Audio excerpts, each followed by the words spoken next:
So we're talking about marriage in heaven, and let me just get to the verses here real quick. I've got the verses up here on the computer and kind of got my outline all together here. And marriage in heaven is based around what Jesus says in Mark 12, Oh, 23 our ideas, right?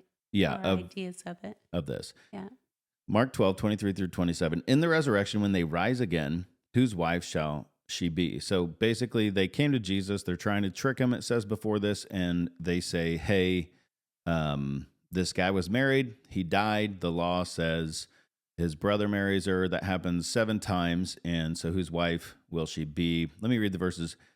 It says this. For the 7 had her as wife, Jesus said to them, is this not the reason you are wrong? Because you neither know the scriptures nor the power of God. You know what you're talking about? For they rise from the dead. They neither marry nor are given in marriage, but they are like angels in heaven. As for the dead being raised, have you not read in the book of Moses, in the passage about the bush, how God spoke to him, saying, I am the God of Abraham, Isaac, and Jacob. Excuse me. Yeah. He is not the God of the dead, but the living. You are quite wrong. And then we have Mark 10, 5 through 10, where Jesus goes back to the Garden of Eden and clarifies that marriage is this. He said, and Jesus said to them, because of your hardness of heart, he wrote this in the commandment, saying there's a reason for divorce for adultery. But from the beginning of creation, God made them male and female. Therefore, a man shall leave his father and mother and hold fast to his wife, and the two shall become one flesh. So they are no longer two, but one flesh. What therefore God has joined together, let man not separate. And let me stop there. So we're going to look at 3 views. Okay, so 3 views of marriage. First view of marriage, we are spirit beings and there's no gender. That's typically how those passages are interpreted by what you would call Protestant Reformation theology groups. Most of evangelical I feel like Christians. That's mainly what you hear in church. Yeah, so that's number 1.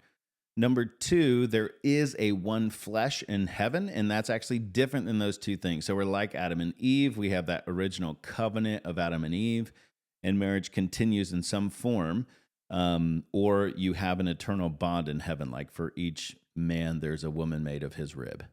That's the idea. Mm. And then number 3, we are spirit beings for a while, waiting for a new creation. And when that new creation happens, there is an eternal one flesh there as well. So for a while, until we have the new heaven and earth, we are genderless spirit beings. And then we have our eternal bodies. That's number 3. So those are the 3 views. I hold to view number 2. I don't think we're ever genderless spirit beings. I think we are always resurrected. There may have been a time period where people were in Sheol, but I think we are resurrected in bodily form, and we always will be in a body of male and female. And that means that there is some kind of one flesh union in heaven. So I hold to number 2. Jesh, what do you hold to? I know this, but the audience doesn't. 2, you got it from me, right? Okay, so we are going to talk about these 3 views. And I want to be fair with all 3. So the first view, and this is what I held to really until I started studying it, is number 1, we are spirit and no gender. This is the popular belief. And so when we look at these passages, if we go up to these passages again, it's really based on this passage in Mark 12. In the resurrection, when they rise again, they will be like the angels. They won't be married or given in marriage. And that's really based on the Sadducees' view here. And the Sadducees' view here is that historically they did not believe in a resurrection of the body. Some of them did not believe in a resurrection of the soul. And so Josephus is kind of writes this down in his Antiquities. The Sadducees taught that souls die with the bodies, denying an afterlife in general. The Mishnah as well, and you have Sadducees argued the resurrection was a metaphor, not a literal event. And if you trace that through Jewish writing, there are many who believe we don't become a bodily form. We are like genderless in heaven. And that's actually where the reformers took this idea. John Calvin wrote this, as to the future state when they shall be like the angels, there will be no need of marriage, which serves for the increase of mankind. So basically, everybody who's going to be in heaven, no one's going to be, it is happening now. No one is born. This is only for God getting his elect. And they're going to also use some pieces of Revelation here where we have the feast between Jesus and his bride. And that's the majority view. What do you think about that in general? I mean, I think first off, like when you look at this situation, like they're coming at him with this kind of lawyer language, tricky question. Like they're not necessarily, like they're not really looking to see the deep part of marriage and all of that. And he knows that. So in his answer, he cuts right through their pretense and he addresses the thing. He says, he's saying, like, you don't even know, you don't even believe in the resurrection, so you're asking me these questions about this imaginary woman in the resurrection, but you don't even believe in the resurrection. So then I think that he is addressing that more than he is marriage, like I think he's kind of answering them in kind and not falling for their trap, but also he's kind of going to the thing like, you don't even believe in the resurrection. So the argument is that marriage in this life is a theological symbol of what happens with Jesus in heaven. And they will say that like the angels, and let me get that. Well, it's interesting because even the ESV says we will be resurrected like the angels. Like the angels means that they're not gendered. And that is exactly what John Piper, every Calvinist would say. When I've read about that through the years, will say you're close to someone in heaven. There's almost no evangelical who will say that there is a that there is a biblical position for some kind of union in heaven, because they believe that there is no gender whatsoever in heaven. There's no gender. What do you think? Yeah. So here's the thing. Mm-hmm. What are the implications? Now, I don't think the passage says that. I think the passage says that you're like the angels and that you don't die. Well, it does say that in some translations. It says it in the ESV, which is closest to the Greek. But you will be resurrected. Let's say that. Angels. Let's say that's what it means. That's what it means. I just don't think you. Hold on. Let's say that's what it means. Okay.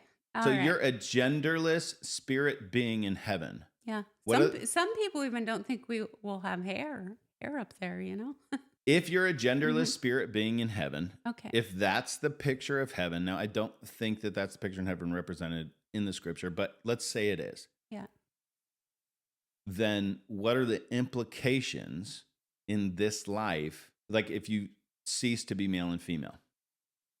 Yeah. Well, I think you see a lot of things that I do believe are really from Satan, like imitations, where he wants to erase individuality, gender, all of that, kind of make it all like, the same. And I don't think you see that ever with God. I think you do see Satan doing that, like an attack on, the genders and the differences between us and the whole like genderless kind of, non-binary kind of thing. But I don't think you see anything like that from God. And so then it's like, well, then all of a sudden, is that okay? Because that, that's what you're saying, right? Is that all of a sudden we just become genderless beings? Yeah. So So what would be different? What would be wrong? So they with would that argue. Now, I've read a bit about this, and the argument is basically, okay, our spirit has gender, but I don't think you can do that, because to have gender means you have sex organs of male and female, and so. Well, it's a physical thing. I mean, it's in your every cell. It's in your DNA. But yeah, like your spirit. I mean. Yeah. We don't really know about that. So that's basically, to me, when I look at it, I just, it is beautiful that it's a picture of Christ and the cross. And I think it's that way, whether, the intent would be an eternal covenant or the intent would Which be is the marriage. the idea, like Paul says it very clearly. This is a picture of Christ in the church. There's some crazy stuff in that. I don't I know. know We'll if you get want me there. to talk No, about we'll get that there in a now, minute. but We'll get there in a minute because I think it plays to what we believe yeah, more there's than some others. really cool stuff there. Yeah. So I'm trying to argue for the position I don't believe in Okay. in the beginning. Sorry. You know. Yeah, I don't know. I don't see it. I don't know. So I think the big thing here is the implications, what it does to modern gender ideology. You cannot have no marriage in heaven and a reason not to be against gender ideology in this life, because if God made us to be spirit beings who are non-gendered like angels, to live for heaven now would not be a problem as long as you weren't breaking any sexual Hmm. things that are prohibited sexually now in this life. So to be non-binary and not have sex and not have gender, if the Protestant reformers are right, I can't find a biblical reason not to do that. And why would we create it with gender and to marry now? Yeah, like Why would you that gotta be closer to your mic because you're cutting out. why would that be like why would it be that we were created that way now? You would think if that is the ultimate goal, that would be a deviation from that. Yeah.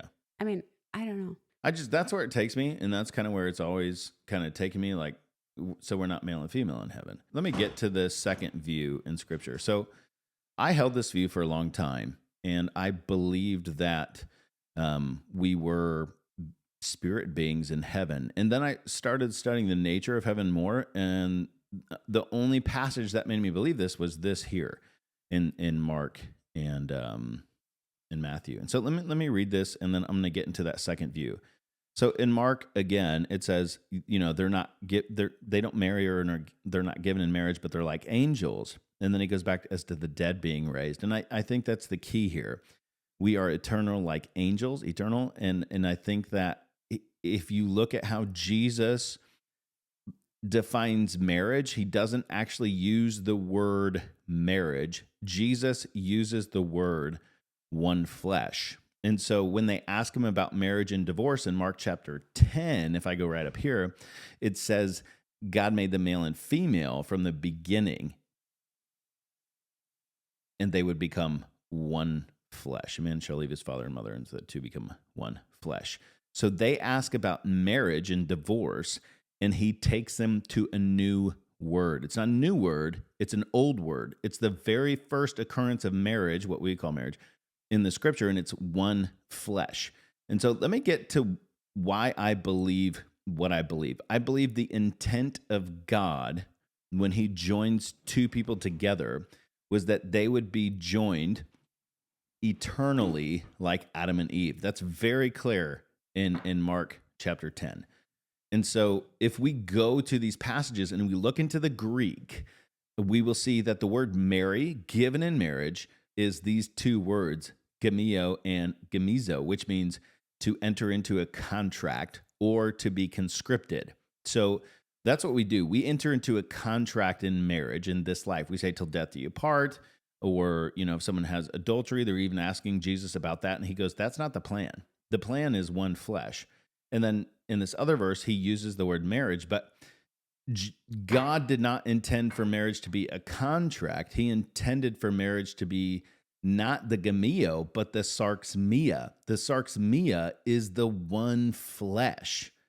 And so the one flesh in marriage is an ontological union, a binding of the two into being one for eternal life. So it's very possible that when Jesus tells these these Sadducees who didn't believe in the resurrection, that he's turning it around on them. He's like, they're people aren't in contract and given in contract. They're not conscripted. And he has already taught them that they're one flesh from the very beginning. And he's saying they're eternal. It's an eternal covenant. So to me, these two verses go together. So Jesus is saying they're eternal like the angels. So like the angels in the passage, and you can do this with the Greek grammar, but I like to do it just contextually. Like the angels means eternal. And when Jesus defines the covenant of marriage, he defines it very clearly in Mark 10 as eternal. And he is not the only one. If we go back to these verses that I want to pull out, Genesis 2:23 through 24, it's an eternal covenant in the very beginning. In Ephesians, in the New Testament, we're taught it's like Christ. Marriage reflects Christ in the church. Why would it be for this life when it's an eternal covenant? No height, no length, no breadth, no width, not death even can separate you from the eternal covenant with Jesus. So if it reflects that, I think it's very bad to be just for this life. Also, Jesus is talking about something they're not talking about. They're talking about contract, and Jesus is talking about forever. In the heart. And in the heart, yeah. Yeah. So I think They're that talking about liability. He's talking about the heart. yeah. Yep. So if we go to like the angels here in this second view that marriage could be eternal in the fact that it would be one flesh and not contract, Luke 20:36 clarifies they cannot die anymore because they're equal to the angels. That's the ESV. And so it's tied up there properly in the Greek. What this would do is it would mean that our gender is eternal. And if we look at Jesus when he's resurrected, it's in bodily form. And if we look in And they don't change his pronouns after he's resurrected. yeah. You know? I mean that's the kind of the devil's advocate argument, but the intent of marriage in scripture is to be eternal. And so let's talk about what that would be. So I'm not even talking about marriage in this life. I'm talking about when Adam was incomplete and God made Eve, God took a bone to make her, and he sees her and he says, flesh of my flesh and bone of my bone. Well, she is actually, literally, you know? Yeah. Yeah. Actually made from him. I thought it was super cool. Like, I've read it a million times, but like when you like look at it closely, it's like everything else he made from the dust, every other creature. And he says he's not whole. And he's like, I need to make someone for him. And so he makes someone for him out of him. The only thing in all creation that is made out of something other than dust. And then he's like, bone of my bone, flesh of my flesh. And then the cool thing, and I didn't see this before, is like, you always think it's like, oh, he made her out of the rib, and then, they'll like, now there's man and woman and they'll marry and leave. But it says, it actually says, he exclaims, bone of my bone, flesh of my flesh. And she is woman because she was taken out of man, me. And it says, for this reason, man will leave his father and mother and hold to his wife, and they shall become one. Not just now there's man and woman and they'll become one. It's like because they are one, they will be one. I thought that was super cool. But why would that be a reason it continued eternally? Just because that's the design? Because it's the design, and like over and over, like the verses we're talking about where Jesus answers the Pharisees and the Sadducees, it's really kind of a weird answer, like they're like this big long thing, like if there's this lady and she has this husband and he dies, like they're giving him like the super dramatic situation. And he's like, don't you know in the beginning they were made male and female and they're one? Like that seems like a weird answer. Like you'd be like, well, no, you can't divorce, or this is the thing. But he's like, no, they're one. They are actually made. Don't you know they were made one? That's an interesting thing too, because when a lot of people will argue when Jesus then takes his disciples off to the side and they start talking about adultery. He says, even if you marry a divorced woman, you're committing adultery even afterward. And yet then he permits divorce for adultery, even though he says it's wrong. He actually says it's permissible, but it's not the intent. Well, and he says it's because of your hard heart. Yeah, because you're sin. Yeah. And this is not the way it's supposed to be. And so there is this tension in the idea of eternal covenant, that marriage was biblically created for an eternal covenant, and that's God's desire. So my question is, does God not get what he desired? Yeah.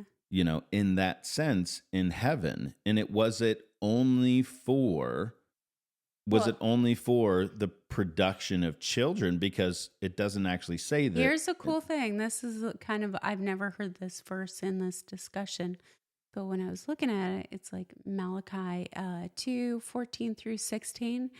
And he says, because the Lord was witness between you and the wife of your youth, to whom you have been faithless, though she is your companion and your wife by covenant, did not he make them one with the portion of their spirit in the union?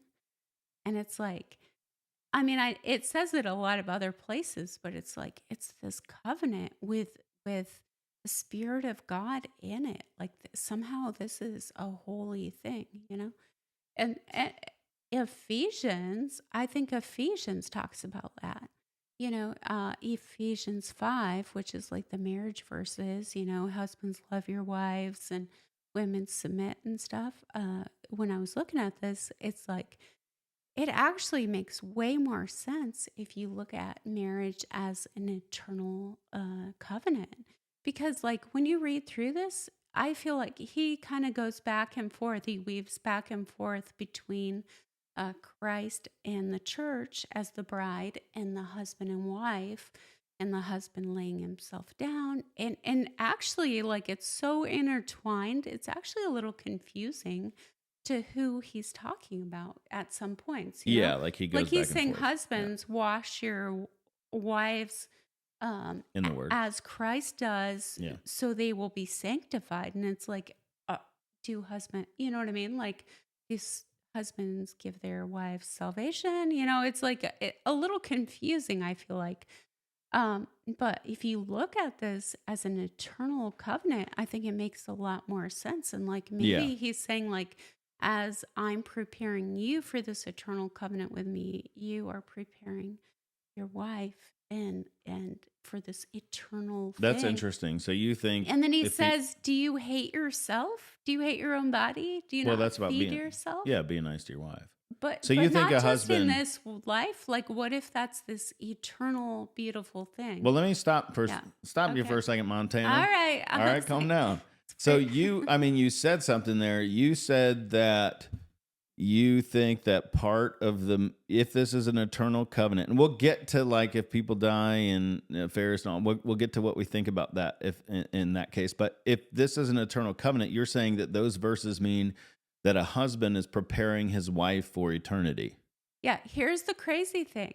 That's interesting. Here at the end of those, so he's telling the wives what to do and the men what to do and stuff, and right after that he says how, because this is how Christ cares for the church, right? Yeah. He says, care for your wife this way because this is how Christ cares for the church, because we are one with him. Yeah. And then he says, therefore, which is super interesting because it's like, because man and woman shall become one, and follows by this mystery is profound. And I'm saying it refers to Christ and the church. Yeah. So and there's therefore. So he's saying that thing, and he's saying that Christ is one with his bride. Therefore, man and woman should be one. Yeah. That's weird. And then he says, this mystery is profound. And I'm saying it refers to Christ and the church. It's interesting because when Jesus refers then to, basically every time Jesus talks about marriage, it says they're amazed. And we just think amazed, but it's like perplexed. Like they can't say anything. They're like, whoa. Yeah. And so he takes them to an eternal covenant. But the thing that I think it's interesting about it is biblically, Eden is a picture of the beginning, but also a picture of the end, except there's kings in society, but there's trees, there's But why kings, wouldn't it there's be? people. Yeah. So we Yeah. like it's a new heaven and a new earth. And my question, if you use this verse as proof that there's no marriage, like if you go back up and you say, hey, this is the proof, and this is the only verse in the Bible, people are saying there's no marriage in heaven. The only verse in the Bible is where Jesus says they're not married or given in marriage. And if you only use this one verse, you can't have it both ways. You have to say either you're not gendered in heaven, and that's what Jesus is saying, or you're eternal and you've got it all wrong. And that's what Jesus is saying when you get to these verses in Mark 12. So for me, I think Jesus is saying it's eternal. I think we have no idea, but I do believe that the Bible teaches very clearly that heaven will be of the nature of earth, but without sin. Yeah. Yeah. And so Hmm. we are going to be male and female bodily, except it's going to be perfect. We're not going to die. And when people get married, but they won't be married, they will be flesh. I'm not going to make a contract with a Yeah. father in heaven. It's going to be God making But that's, woman yeah. for man, bone of bone Yeah. and flesh of flesh, eternal covenant. And there is no sex outside of marriage. There is no divorce. There is no death. There is no sickness. It could possibly be that we have that in heaven.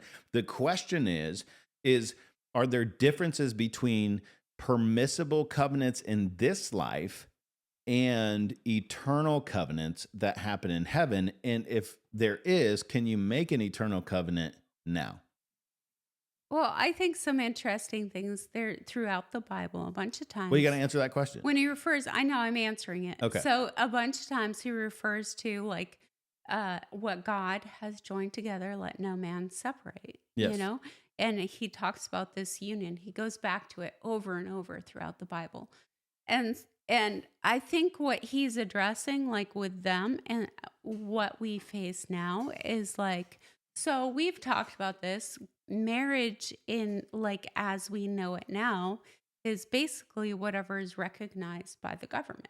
Yes. But that's not God. That's not God joining people together. You know what I mean? That's not believers that know the Lord being joined together in marriage. That is a recognition of a law and something he says over and over in the law. He's like, well, this law is that, this law is that. It's what's permissible. So I think what is the law is permissible, and there's a lot of that in our culture. But that would even be in the New Testament church because Paul says that if your spouse dies, you can get remarried, Yeah, I think it's all over. I think there's what's permissible, even in the New Testament. but I think there is what is best, and I do think that it's possible to have an eternal covenant. I think that's God's intention. I think even Ephesians 5, he's telling them like, don't you know, like this thing is eternal. You know what I mean? Like Yeah. treat your wife like your own body, like as Christ does. Like this is part of the whole thing. The spirit is within you. But I don't think without um definitely without the spirit of God, I don't think that's eternal. What about when, say, we'll make it, say, it just your spouse dies and Yeah. you're in your 30s or 40s and you're alone and you got all these kids Yeah. and then you get remarried. So you're saying the first one can't be an eternal covenant because they got remarried? I don't know. I really don't know. We got to walk it all the way down. Yeah. No, So I know. I'm saying there's a lot of unknown in all of this. I think it makes it clear that there is an eternal covenant. And I think probably for each person, that's something that they, I don't know, decide or like, I feel like I know that this is it, you know? yeah, Like if you died, um, which you're not going to die till after me. I could die tomorrow. I could die tomorrow. It's very But normal to I happen. just, that's it for me. And I feel like there's, like I don't know completely. I don't know 100% know what happens next. But to me, I think the chance of it is worth it. So, And like, so I'm not saying anyone's like sinning if they're not doing that. yeah. I don't know. I don't know all the things about that. I just don't, What about like you know? So Elizabeth Elliot is a woman who lived her life for the Lord, and she Oh had yeah. 3 husbands because they all Amazing died. lady. Yeah. So it's interesting. She talks about those covenants as just for this life. She never Yeah. mentions eternal. Yeah. And I think it's permissible because God doesn't want you to hurt. He doesn't want you to be lonely. He doesn't want you to have that. But I Mhm. actually think that you can make an eternal covenant in this life. And here's the thing. Some of it's probably a choice, Our you society know? thinks that there's something wrong with being single afterwards. Yeah. Now, there are Yeah. places where you need that provision. Definitely in the ancient world, you needed it as a woman. Yeah, I'm sure. Yeah, If a you didn't lot of get it hard from, things. yeah, you needed it. But in our society, it's very different. And so people who are single their whole life, people go, "Oh man, you're missing it." But honestly, if it's just a covenant for this life, what are you missing? I mean, Yeah. that's what I say. Yeah. Like, I know that, but it's not the intent. The intent of God was eternal covenant. In fact, I think even sex yeah. itself was made for eternal covenant between one man and one woman. That's why sex outside of any kind of marriage is a problem. So, like, we'll jump on board Yeah. for like, hey, LGBTQ is terrible, Yeah. and we'll jump all over that. But the reason the sexual ethic is there's no sex outside of marriage because sex was made for one man and one woman to eternally populate the planet. And then for their kids to keep doing the same thing. And that's how God made them and they became one. What's fascinating to me is so when a man and woman, you told me this, when a man and a woman have a child together, the man's DNA and the child's DNA is forever in the bones of the woman. They actually become bone of bone and flesh of Yeah. flesh when they have Well, kids in in the sexual blood union. or the yeah, It's in the fascinating. body. Yeah. Yeah. So I think there could be in this life, Well, you could enter into that covenant, but it would only be if you made it all the way through. Like yeah. it would actually, that's what it would be. And to me, that's like, well, that's what defines it. It's not like you're being forced to be lonely and you won't be with that person because you don't worship that person. You worship Jesus. Yeah. You know what I mean? So it's not even about that. It's just about what did God intend? Well, yeah, and I think that's like when they ask him questions, he goes back to the original design. So, like, is he going to have grace and mercy for other things? And are there allowances? Like, yes, I think so. But I think, I think that I've seen, and I can't speak for everyone. I don't know, but I think from even when I've seen when people remarry after a spouse's death and all that. I don't know, and I can't 100% speak for them, but I feel like there is you know, I'm sure there's a comfort because they're not alone, but I think there is a deep sorrow in it as well. What do you mean? I just have seen it, just where there is. Um, I, I just don't think it was the original design. I think there's sorrow. You know, I'm sure every circumstance is You got to stay different. close to your mic. I'm sure there's different circumstances, and I'm not in those, but just from what I've seen, I think there's a bit of a sorrow. Yeah. I think a lot of Of these. course there is. I How could think, there not be? yeah, If the design is eternal and then you don't have a partner that you're supposed to always have, there of hmm course there's gonna be sorrow. yeah, There's sorrow in marriage when somebody like we both are divorced. People yeah, are gonna say, I don't believe you about the eternal covenant because you're divorced. yeah, Like yeah, you have no credit. That's what they're gonna say. But it's like, yeah. well, you only believe it's for this life anyway. But But I think people have choices, like yeah. if people can choose not to be a part of that. Well, it's still We it would can, honor. I yeah, mean, the idea to say like if there is eternal covenant, it either happens in heaven or you find it in this life, and then it continues in heaven, and people who never find it would still get a chance. Like the idea is that there is a rib for every man. hmm Like there is a woman and man, and the two together make up the image of God, male and female, and will always be male and female, and will always procreate, and will always do what was intended in the well, garden. yeah.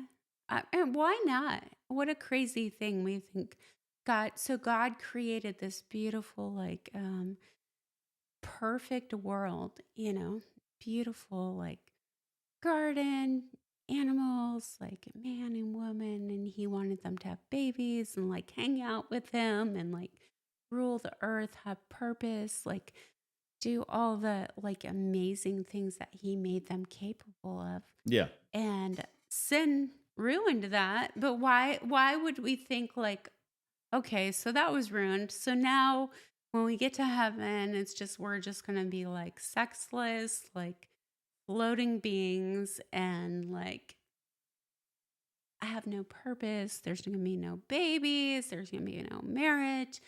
Even though for some reason he uses marriage to Yeah. tell us what heaven and what our unity with God will be. And he says that God is part of the union. You know, that's the verse that I read. So all of a sudden it's like, nope, scratch it all. We're just going to be floating, sexless beings. You know, I just don't see that. I don't see that in the Yeah. Bible. Well, let me You know, get to the third but view. I do think the thing about you know, that he always gives us choice, you know. And I do think some of the way we look at this thing does affect the thing. So like for so long, even in the Christian world, we've talked about like marriage is just for this life, you know. And so I've seen even like Yeah. people that they're like, we're going to stay married for this life, but they don't even live together. They're like, we won't technically get divorced.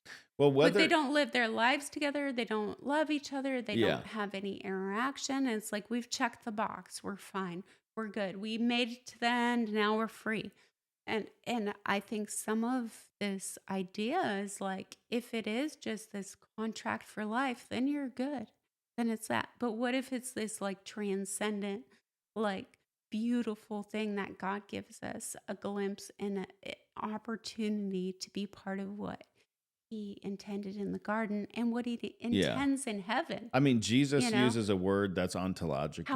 how would that change how we treat marriage and Yeah. how we like live out our marriages? So You you know? think that people who give up and they just live in separate homes and there's any way of doing that. People can give up and live together and just say Yeah. whatever.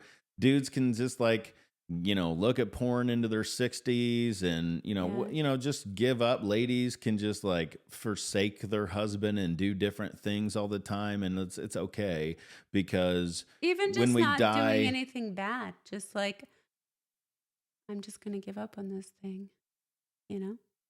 yeah, that's what I'm saying. Yeah, yeah. Well, yeah. Well, yeah. Yeah. Then it goes all the way down to that. But then you're saying that you think that people are doing that because they won't, because they have this idea like there's no marriage in heaven. So they're like, I think who that cares? helps. Yeah. Yeah. If you think like, man, we just make it to the end and this is done and like, yeah, we'll be free, you know. I That think, I've I seen think that a lot in the either church. Yeah. way, it's a huge problem because God is saying in marriage to the married people, no matter what you believe, he's saying one flesh. Yeah. And he's saying covenant like his bride and his son. And so you need to view that as never ending. That in fact, Well, Jesus, when he talks about adultery, he's saying you don't know, listen, you can get remarried, but it's always bad. It's always yeah, adultery because it's intended to be this one flesh. it's So not the intent. I think Yeah. it's like, so I'm not saying people that get remarried are in sin. I'm saying it's sin like sickness. So if you get remarried, it's sin like there's a sickness in the world because sin entered the world and it's broken and the flesh has fallen and we're all going to die of something because Yeah. the system is messed up. And so when you get remarried, that's always a problem, an effect of the sickness of sin. That's why he's saying that for adultery and then you remarry, but in death, he's saying you can do this, but it's permissible, but it's not the intent. The intent was, and I think that's what Jesus is saying in Mark chapter 12 here. The intent was they be like angels and they never die. And so you have no idea what you're talking about. Everything will be renewed. Everything is going to be as Yeah. intended, like in the Yeah. garden with Adam and Eve. Well, but what if, you know, and I know the hard thing is there is a lot of hurt, there is a lot of Yeah. sin and brokenness, and I think that makes it Loneliness. well, I yeah, mean, that's why in God gave marriage, permission. but I think even in marriage, like there is a lot of sin and brokenness. There's pornography. There's all these different things that are like, I think it make it to where people they don't want it to be this, but like the broken thing shouldn't be shouldn't shape what we believe the truth is. You know what I mean? Like, I think we view this as such a, like, just not what it is. Like, God is giving us such a gift. Like, He is giving us the gift from Eden, like this thing that He made. And I think that's what He's saying to the Pharisees, like, it's become this other thing. It's become this contract. And there's all these laws. There's these laws. They marry this person. And then, if they die, they got to marry the brother, and they got to marry the next brother and the next brother. And then, like, totally different than what God made it to be. God made it to be this oneness, this, like, you are actually part of each other, and to be this love and joy, and you can actually create, almost as He does, a child, and, like, this beauty. And they've made it a duty and a law and all that, which we also do. And so it's like they've missed this whole beautiful gift that I think is transcendent. I think it's like it's from Eden, especially as, well, really only as The word, only as Christians. It's from Eden, well, the and I word think it'll Jesus be uses. part of heaven. And I think that's what He's saying. Even like as Christ loves the church, this is the same. This is the same. This mystery is beyond what we can understand. Well, Paul says that. And then you look at what the enemy does, and it's like that's telling too, because the enemy is always like, you got to stay two separate people. Don't lose your identity. Yeah. Don't this, no one could ever just want one person, and all Nobody this could be stuff single. The enemy against tries to tell this. people Yeah, no people one can't could be be single. single. You're gonna miss it. You're never gonna get it. All this stuff. That is another thing I'm not thought about. But the thing, so like I have a friend, I won't say his name in case he watches, but he's 40 and he desires marriage, but he keeps waiting and waiting and waiting. Yeah. And his thing, like his sorrow is, I'm gonna miss it. But I'm like, what if you don't? Yeah. What if there's a woman who's your rib? Yeah. And she's in heaven, and so, it's gonna be like, you're Adam and you got Eve, especially if you've like followed the Lord and through your life. I don't think you're gonna regret that. Okay, so let me get to the number 3 because we're gonna wrap up here soon. So number 3 is similar, the very third view here, and I think it actually makes the most sense of the verses.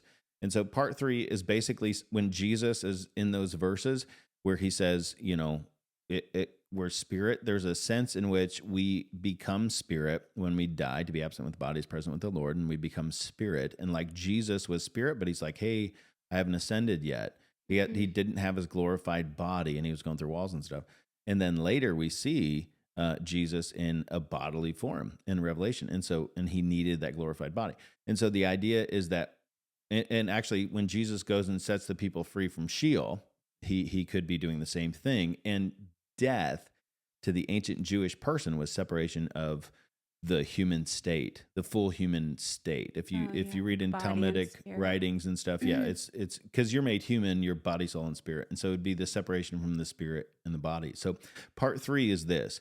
We are spirit beings after we die, waiting for the new heaven and earth. And when the new heaven and earth happen, we will have gender. We will be human, fully male and female, as we were created to the way intended, without sin, without all that. And then we would then have sex organs. We would then have a marriage the way God intended, one man and one woman for all of eternity. And so some of the confusion people will think in the verse is actually we're spirit beings waiting for the new heaven and new earth. And actually, I did not make up this third view. I was talking with Jerry about it, one of the elders at the church, and he's like, it could be this, because we were, he's been studying this his whole life. So it's like nobody knows this fully. Yeah. And so his idea was, I've just explained it. So Jesus was first spirit, then received a glorified body. Got some verses there. Luke 24, John 20, John 16 on the screen. The ancient view of death, you can study that out. That's a huge idea in theology. And then we have the throne room, the marriage supper, and then the final restoration, where heaven and earth come down. You can see those things in the book of Revelation very clearly. And so you have that. And so the final view is almost a combination of the two, except you have male and female in heaven, fully. But there's a point at which you are just spirit waiting on the new creation. I don't think our spirits are like completely separate from us. God made us gendered, so why would our spirits, why would, like, if our spirits are waiting, why would they not be gendered? Do you think the spirit is gendered? I think God is so about individuality. Like, he makes us each so individual, you know? Eh, why would our spirits not have all of that individuality? Yeah. Okay. Yeah.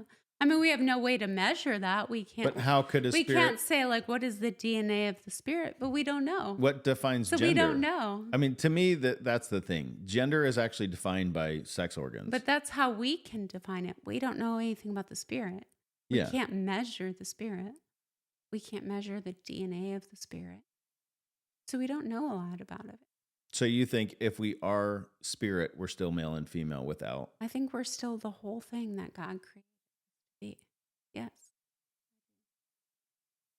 I So don't, what I don't think, I just think. what about when people die and they're waiting in, like, so you die right now. Hold on, you die Okay. right now. Let me Mhm. you got to get close to the mic cuz you keep cutting Okay. out. You die right now. Okay. And this thing goes on well past Trump and Ukraine, and there's another 100 Mhm. years, and the European Union is not the revived Roman Empire, and in 100 years, we're still here. And then God comes back in 2,000 more years, and you're just dust between now and then, and your Okay. soul is with the Lord.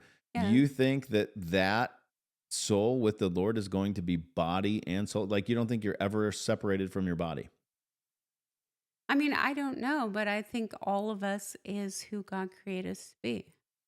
You know what I mean? Like it says, before you were even like thought of, he formed you. Yeah. He watched your formation. Like he was part of forming every bit of you, Okay. right?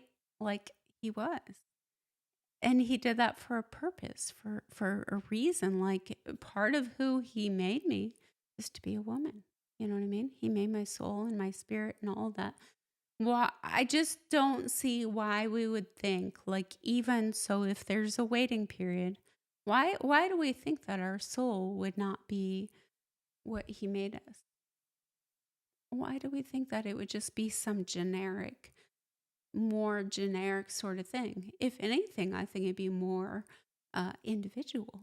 Because think of how much of our individuality, like how individual he makes each person. Like we have 6 kids and they're each so different, like in so many ways. And I think a lot of things in our society, in our culture, pressures and stuff like that kind of snuff out some of the individuality in all of us. Yeah, you become one. Well, we kind of movement or we whatever. kind of like tone things down. Yeah. We don't like express ourselves fully. We learn things that are like maybe we should keep to ourselves. You know what I mean? Yeah.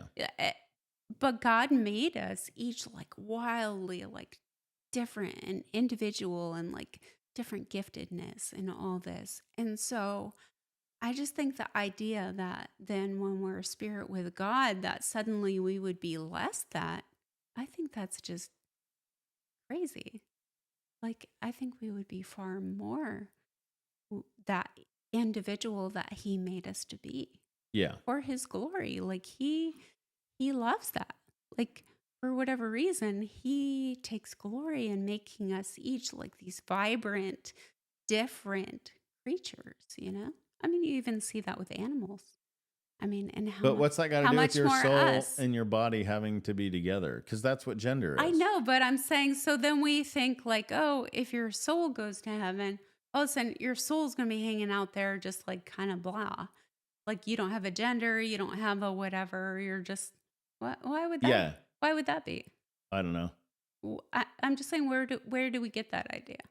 Uh, I'm not saying Jewish that we're tradition. separated Yeah. from the body, like maybe we are, but where do we get the idea that our soul doesn't have all of the same things? Yeah.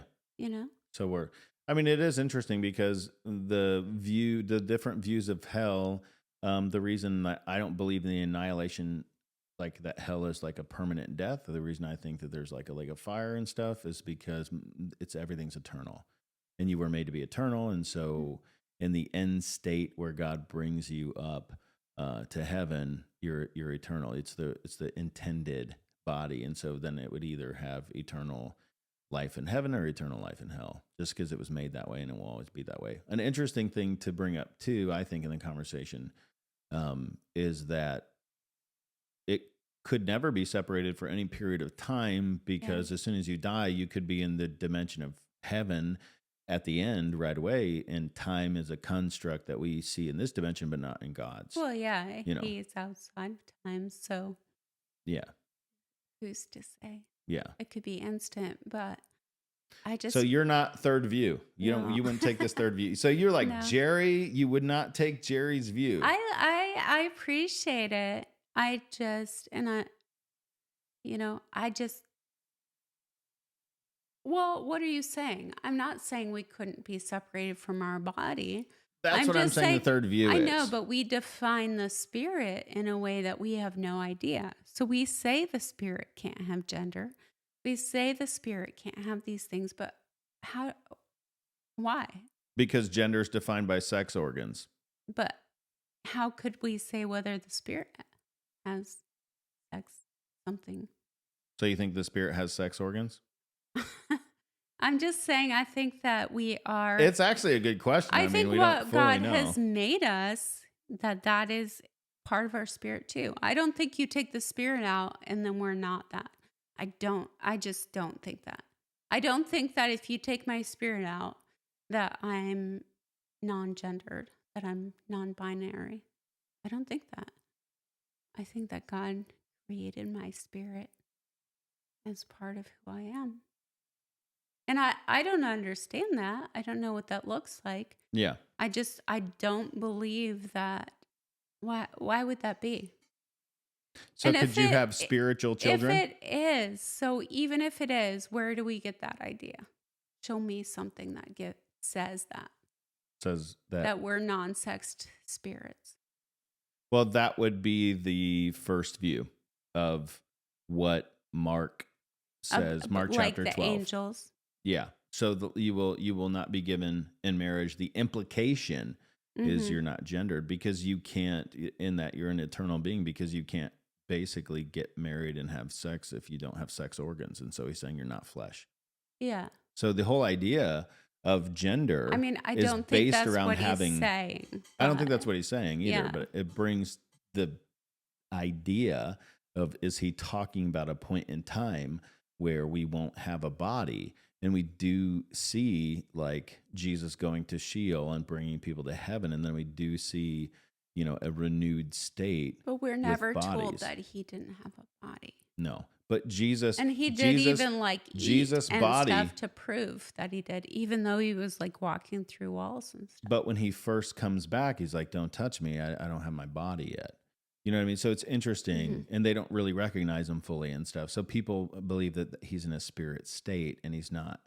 He's not. But Well, he doesn't say don't have a body. He said I yeah. haven't gone to heaven yet. But I'm not that's been the glorified. points. He's also like, he's eating to show that he's not a ghost. A few times he eats with them because they're freaked out, because he's like walking through walls. He's back alive. He's doing this stuff, and he's like, look, it's fine. Touch the nail holes. What if in Jesus, my hand, and he eats with them to show them that he's human. I just thought about this, and then we're gonna be done. I just don't think. I got. Hold on. I got don't that. think It's that interesting. can be. I got one thing. What if there is a woman for every man, and a man for every woman in heaven? The way that it's with Adam and Eve, how that happens, we don't know. But we're fully human in that it's like the garden. And then Jesus is the only single male because his bride is the church. And it's just an interesting thought. Well, I you know think what I mean? Because it just makes me think about that. Yeah. This verse in Malachi, I feel like is like very much, it said, did he not make them one with a portion of the Spirit in their union? And what was God seeking? Godly offspring. And then he talks about guarding marriage and guarding yourself. But you got to get up to the mic, cutting it out. I just think some of that is like, He made us for that. He loves that. He loves babies. He loves marriage. Like he makes covenants that are everlasting. I had on here Psalm 105 says he remembers his covenant forever, the word he commanded for 1,000 generations. And, you know, over and over he says, what God has made one, let no man take apart. And then I just think, why would God take Yeah, I didn't hear the last thing. It cut off. that? Oh, I just said, if God put it together, why would he take it apart? Yeah. But When then he makes covenants forever. The implication is God isn't putting together, marriages that would end at that part. You know what I mean? So if you play out what you're saying that marriages that happen on this earth that aren't eternal, but they're permissible, that God isn't putting them together. But the Bible is saying, so you're saying it's completely and totally different than anything that happens on earth. At that point, that would be the implication of what you're saying. Yeah, I think some of it is like, do we make a covenant with God? Like, people make a covenant with God and their spouse dies and they marry someone else. Yeah, I'm just saying. I think that's individual. I think that's a choice. That's interesting. I don't know. Could be totally wrong. I just think. So if I die, I think it's your covenant. So if I die, well, hold on. Yeah. If I die and you get remarried, so you change your mind, you didn't make that choice? I don't know. I mean, that would be. Yeah, I think so. Okay. Yeah. I mean, you have to play that all the way out. Yeah, I don't know. I mean, don't hold me to it, but I think that I do think we have. Think about how many things we have a choice in. Yeah. God does give us so much choice. You said don't hold you to it. Does that depend on when I die? No, I'm not talking about that. I'm saying like people, like this is just what I think. Yeah. So you think it's eternal no matter what, but if your spouse dies and then you married someone else, you have made the decision not to have the eternal covenant. I think it's your choice. You broke your own covenant. But it's permissible and it's not sin. Yeah, I think so. Okay. But I think you can choose to make a covenant, and I think there's something really beautiful about that. Yeah, there's people where their spouse dies and they're like, nah, I'm not doing that. I love that person. And maybe I get that. And I'm not meaning to be condemning to anyone. Like, I don't know. But I do think there is a choice. I think it's like we do make these covenants, and God has mercy for us all the time. Like, look at the Bible where people make covenants, they don't keep them, and he always keeps his. Yeah. But he always keeps his covenants. So that leads me to think that he wants and intends covenants to be forever, to be eternal, and he does his exceptions for marriage are like, because your heart is too hard, or basically just you can't do it. You know what I mean? So he makes exceptions. But I do think there is a beautiful opportunity that we can make an eternal covenant. Okay. It's just interesting because it has so many questions. Yeah. After that. Like, I agree, but, Yeah, what do you think about that? Do you think... Yeah, no. What do you think? Do you think you can make an eternal covenant here? Yeah, so I think that it would be proved out in your life, number one. Well, that's what I think. I think eternal covenant is eternal covenant. So like when God made covenants with people, it was like for good or bad, like he was true whether they were terrible, whether they were great, whether they all this different stuff, like whether so he would be alone or any of that, his covenant remained. And I think we can do that. It's not saying it's going to be easy, and he understands that. And I think he does give provisions that make it so that that's not sin, but does that mean that's best? Heretic. Does that mean that's the best thing? And that's the thing, like, I just, in so many, even when we got married, it was like, I don't want anything except God's best. You got to get in your mic. I didn't want anything except God's best. Like, yeah, but what if I died a year in? Well, I don't know.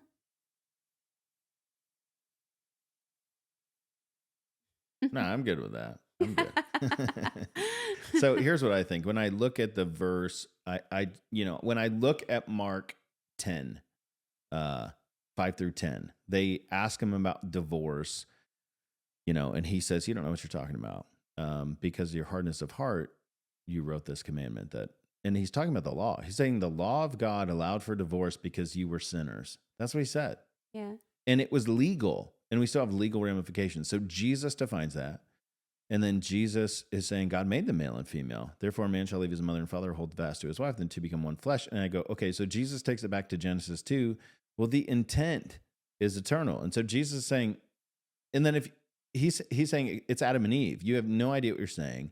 This was an eternal one flesh. And then he uses words they don't use. They say, the Greek for marriage contract, and he says the Greek for one flesh, which it's an ontological, forever spiritual word, but it also means sex. So it's really interesting. And then when you look at the scripture, you just see that it was the intent of sex itself. And so it was made to be this spiritual, beautiful covenant that you're making children and you're together with oneness in life. And it's everything. It's the commitment of eternally being together. And I think that is a reflection of what God has given us. So I don't know. I think that's clearly what he says in Mark 10. And then when I go to the only verse in the Bible that says it's not in heaven, he says they neither marry nor are given in marriage. Jesus could use one flesh because he used that word, sarx for marriage in Mark 10, but he doesn't use that word in Mark 12. He uses the word for legal contract. And so I think it's very clear. He's saying they don't have legal contracts in heaven, and they don't have forced legal contracts because that's what was happening to the woman. Yeah. And then he's saying they're like angels. Everything's forever. And so he's going back to what he said in Mark 10. He's saying it was an eternal covenant. And I don't think that could be more clear. But it does bring up a ton of questions. It's also, though, like when he's like, hey, he's lonely. He didn't like create a variety of options for him and like, okay, whoever you choose, you'll marry. Yeah. He made someone from him that was actually him. Yeah. So it's like this was actually him. Like he could have made a few women from dirt. Just like he made everyone else. He made everyone from dust. Well, if there is... Everything in all creation he made from dust. Yeah. Except for Eve, who he made from Adam. And so it's not like he's like, okay, here's some possible like soulmates or like companions. He's like, he chose it. Somebody to be one with him and to live life with him. I'm going to make someone out of him. The only thing in all creation like that. And then he sees her and he's like, this is me, bone of my bone, flesh of my flesh. He's like, it's me, this is mine. This is me. And then he says, because of that, we will have marriage and become one because we are. Because you are one. One. Yeah. Yeah. Because he made us that way. So I think we look at it so legalistically and we miss the whole beauty of it, and Satan wants us to, so yeah, I think it leaves more unanswered questions. Oh yeah. And that's where we will leave it for the day. Do you want to pray and then we'll be done? Yes. Lord, we just thank you for just your incredible word. Thank you for making us. Just thank you that your creation, your intent is far beyond and greater than anything we can even understand. I pray that you would bless our marriages and that you would help us to live them out in the way you intended them and see the joy and the beauty that you made them to be. I just pray that you would just do incredible things in our marriages throughout the church and that you'd reveal your truth to us. And we love you, Jesus. Amen.